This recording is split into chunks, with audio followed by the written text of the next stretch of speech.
हाय, hello everyone, कैसे हो सभी फाइन होंगे, बढ़िया होंगे और मजे के साथ होंगे। स्टार्ट करते हैं आज की वीडियो को बिना कोई टाइम वेस्ट किए, क्योंकि टाइम बहुत कीमती है। ठीक है, मैं चैप्टर स्टार्ट करने जा रहे हैं पॉलिटिक्स का चैप्टर नंबर कौन सा?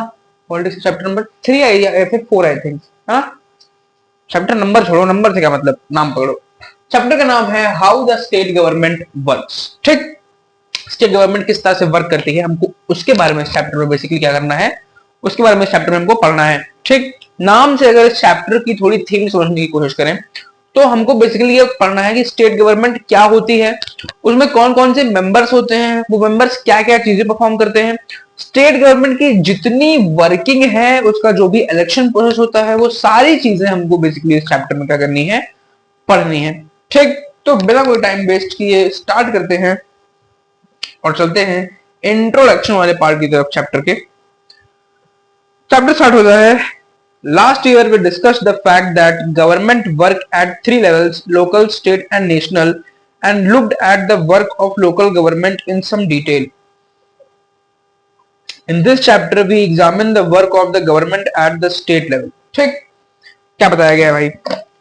हमसे ये कहा जाता है कि पिछली क्लास में इन द सेंस कि इससे पिछली क्लास यानी कि वेडनेसडे क्लास में नहीं, पिछली क्लास इन द सेंस कि जो पिछली क्लास पढ़ के आए हो क्लास 6 में अगर आपने अच्छे से पढ़ाई की हो, ये मैं क्यों कह रहा हूँ, ये क्लास 6 में मैं नहीं था ना, तो पता तुम लोगों ने अच्छे से पढ़ाई कि नहीं पढ़ा है। लेकिन अगर गलती से पढ़ा है, ठीक, अगर गलती से किसी से अच्छे से पढ़ा है, तो क्लास 6 में हमने ये पढ़ा है कि गवर्नमेंट के 3 लेवल्स होते हैं। ठीक, लेवल सबके निकलेंगे भाई।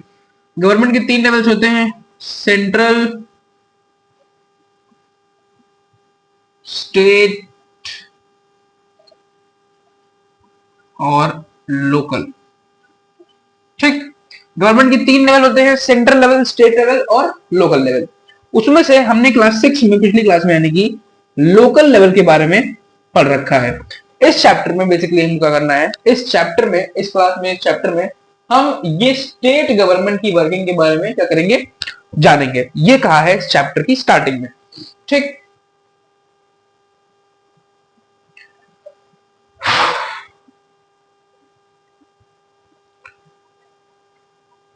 how does this take place in a democracy? What is the role of member of legislative assembly, MLA and ministers? ठीक, बेसिकली एक डेमोक्रेसी में स्टेट गवर्नमेंट का क्या रोल होता है, किस तरह से स्टेट गवर्नमेंट्स वर्क करती हैं, क्या इंपॉर्टेंस होती है उनकी डेमोक्रेसी में, उनमें काम करने वाले एमएलएज, मेंबर्स, मिनिस्टर्स, उनका क्या रोल होता है, उनका इलेक्शन प्रोसेस क्या होता है, वो सारी चीजें बेसिकली जो मैंने बताया पहले भी, वो हम इस चैप्टर में पढ़ने वाले हैं। ठीक, how do people express their views on demand action from government? We look at these questions through the example of health. ठीक, और लोग किस तरह से अपनी बातों को गवर्नमेंट तक पहुंचाते हैं, ऑल दैट। मतलब अगर मैं इस पूरे टॉपिक को, इस पूरे इंट्रोडक्शन वाले टॉपिक को शॉर्ट में कहूं तो हम स्टेट गवर्नमेंट की बाल की खाल निकालेंगे। मतलब स्टेट गवर्नमेंट के बारे में बेसिक से बेसिक चीज हम इस चैप्टर में पढ़ने वाले हैं। ठीक, चैप्टर थोड़ा लंबा है, टाइम देखेंगे, तो बात नहीं, आराम से करते करते क्या होगा, आराम से करते करते हो जाएगा। ठीक, हम ध्यान करो, स्टार्ट करते हैं। सबसे पहला टॉपिक है who is an MLA. In the above section you have read about some events in Patalpuram. You may be familiar with some official names such as collector, medical officer etcetera. ठीक, क्या बताया है कि इस चैप्टर, इस topic के start होने से पहले ऊपर एक केस स्टडी दी हुई है।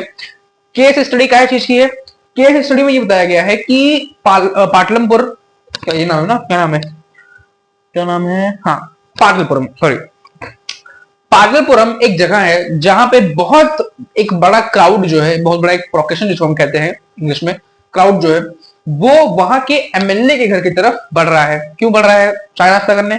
नहीं, वो प्रोग्रेशन एमएलए के घर की तरफ बढ़ रहा है इस वजह से क्योंकि उस जगह का हेल्थ स्ट्रक्चर नहीं सही है, रोड्स नहीं सही है। इसकी वजह से वो एमएलए को दोषी मानकर उसके घर की तरफ बढ़ रहे हैं कि आज तो मुक्के मुक्के देखे। ठीक, तो फिर टॉपिक स्टार्ट होता है कि हु इज एन एमएलए। तो हमसे कहा है कि इससे पहले जो हमने केस पढ़ा, इसके प्रीवियस वाला जो हमने केस पढ़ा, जो मैं तुमको बताया पाटलपुरम वाला, उससे अगर हम समझने का ट्राई करें तो हमने बहुत सारे ऐसे नेम्स हैं जिनके बारे में हमने जाना है, बहुत सारे ऐसे ऑफिसर्स हैं जिनके बारे में हम जिनको हम जानते हैं, मतलब जिनको हम नहीं जानते हैं, जो टर्म्स हमने पढ़ी हैं। जैसे हम कलेक्टर जानते हैं, कलेक्टर क्या होता है, हम डिस्ट्रिक्ट मजिस्ट्रेट को जानते हैं, मेडिकल ऑफिसर को जानते हैं, हमें बहुत सारे टर्म्स जानते हैं कि इनका मतलब क्या होता है और इन टर्म्स का मतलब क्या होता है, ठीक। लेकिन MLA, member of legislative assembly, ये एक नया टर्म है जिसको हम जानने जा रहे हैं। तो बेसिकली ये एमएलए क्या होता है?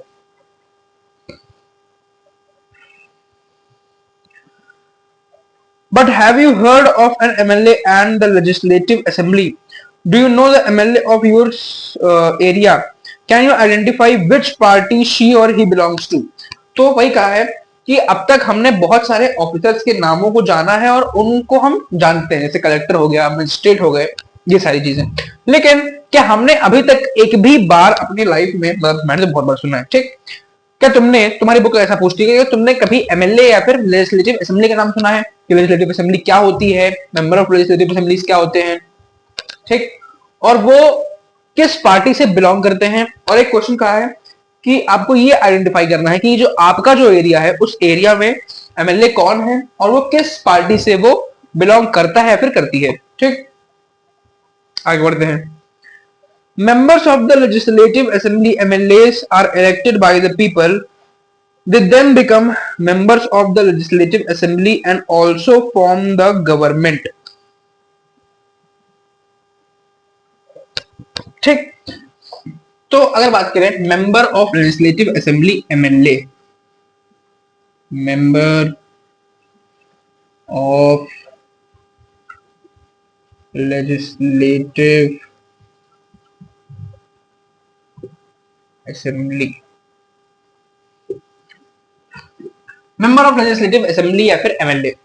तो basically member of legislative assembly या फिर एमएलए क्या होता है, अगर उसकी बात करें तो सबसे पहले 3 पॉइंट्स में इसको याद रखना। एक लाइन में इसका आंसर है लेकिन इसको 3 पॉइंट्स में याद रखना, सिंपल याद रहेगा।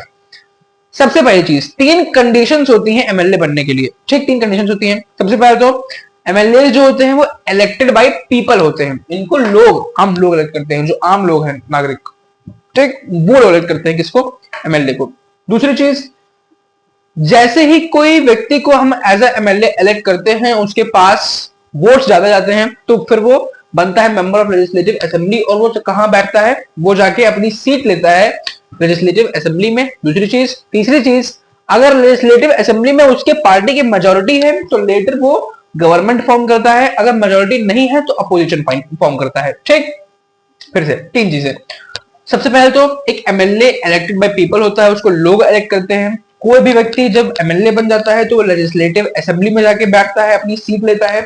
तीसरी चीज, अगर लेजिस्लेटिव असेंबली में उसकी पार्टी की मेजोरिटी है तो वो गवर्नमेंट फॉर्म करता है, अगर उसके पार्टी की मेजोरिटी नहीं है तो वो अपोजिशन फॉर्म करता है, ठीक। अब यहां सवाल आएगा, सवाल क्या आएगा कि ठीक है लेजिस्लेटिव असेंबली में सीट लेते हैं लेकिन लेजिस्लेटिव असेंबली क्या है, हम तो इसी को नहीं जानते। पॉइंट है, बात करते हैं।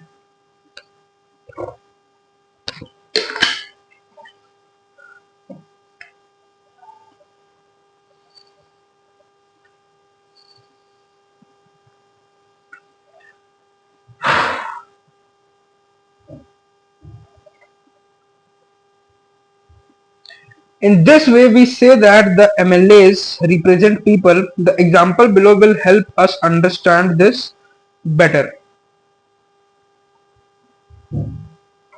ठीक। तो इससे मैं क्या कंक्लूजन निकाल सकते हैं कि एमएलए बेसिकली लोगों को रिप्रेजेंट करते हैं लेजिस्लेटिव असेंबली में, ठीक। क्यों? क्योंकि हम लोग मिलके एमएलए को इलेक्ट करते हैं और एमएलए लेजिस्लेटिव असेंबली में जाके हमारी बातों को रखता है, हमारी डिमांड्स को रखता है। तो एमएलए एक रिप्रेजेंटेटिव होता है लोगों का। किन लोगों का? उन लोगों का जो उनको इलेक्ट करते हैं, अपने एरिया से जो उनको वोट देके एमएलए बनाते हैं, ठीक। Every state in India has a legislative assembly. Each state is divided into different areas or constituencies. For example, look at the map below. It shows that the state of Himachal Pradesh is divided into 65 assembly constituencies. From each constituency, the people elect one representative who then become a member of legislative assembly. ठीक, आओ भाई बात करें। Basically member of legislative assembly elect कैसे होते हैं? मान लो ये कोई स्टेट है, ठीक, मान लो कोई स्टेट है।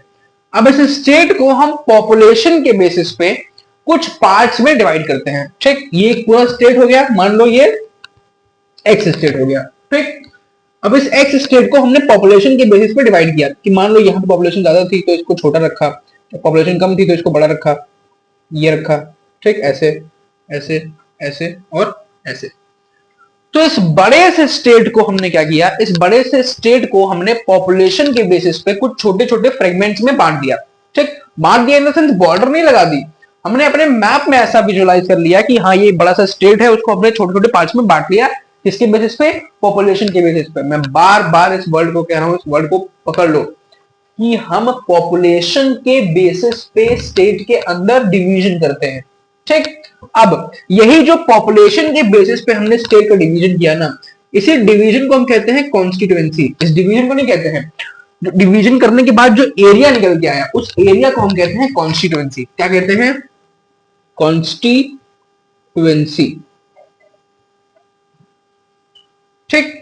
तो फिर से एक बड़ा सा स्टेट था, जैसे मान लो यूपी मान लो, उसको हमने पॉपुलेशन के बेसिस पे छोटे छोटे फ्रेगमेंट्स में डिवाइड किया।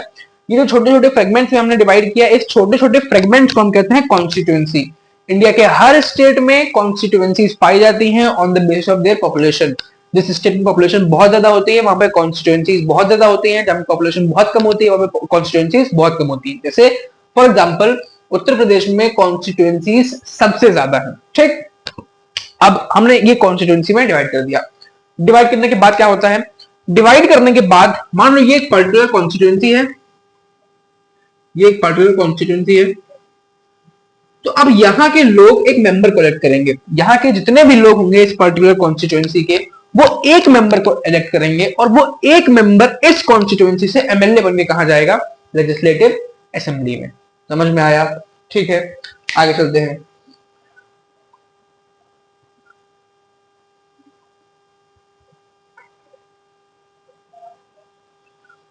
Assembly Monday.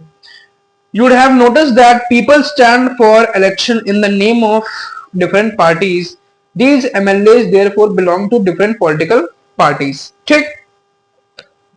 और ये ऐसा नहीं होता है कि यहां से कोई एक व्यक्ति चुनाव के लिए खड़ा हुआ और वही जीत गया, नहीं। अलग अलग पार्टीज अपने अलग अलग कैंडिडेट्स डालते हैं, जैसे बीजेपी, कांग्रेस, समाजवादी पार्टी, वो सारे अपने अपने कैंडिडेट्स डालेंगी, लेकिन उन सारे कैंडिडेट्स में से जिसको सबसे ज्यादा वोट देंगे इस कॉन्स्टिट्यूएंसी के लोग, वो एक एमएलए इलेक्ट होगा और वो जाएगा कहां पर, वो जाएगा हमारी वो जाएगा हमारी लेजिस्लेटिव असेंबली के अंदर, वहां पे अपनी सीट लेगा।